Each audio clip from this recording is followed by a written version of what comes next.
Ilang bansa nagpaabot ng tulong sa Pilipinas kasunod ng mga kalamidad. EDCA sites bubuksan para sa foreign aid. Radyoman Chanel Salazar sa balita. Nag-alok ng humanitarian assistance at disaster response sa Pilipinas ang ilang mga bansa kasunod ng pananalasa ng Bagyong Tino at Bagyong Uwan. Ayon kay Palace Press Officer Claire Castro, kabilang dito ang Estados Unidos, Japan, Singapore, India at Timor-Leste. Gagamitin anya ang mga Enhanced Defense Cooperation Agreement o EDCA sites bilang staging hubs ng mga dayuhang bansa na magpapadala ng tulong.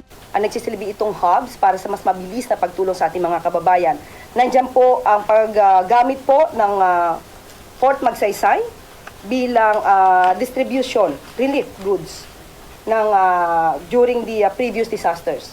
At madalas pong magamit din po ito bilang fisherman's shelter at mga DSWD and AFP repacking sites. Nauna nang sinabi ng palasyo na hindi humihingi ng tulong ang Pilipinas dahil may sapat na pondo ang pamahalaan upang tugunan ang agarang pangailangan ng mga apektadong mamamayan. Gayunpaman, bukas anya ang bansa sa anumang voluntaryong tulong mula sa mga kaalyadong bansa. Kasama mo sa DZXL RMN Manila, Radyoman Chanel Salazar, Tatak RMN.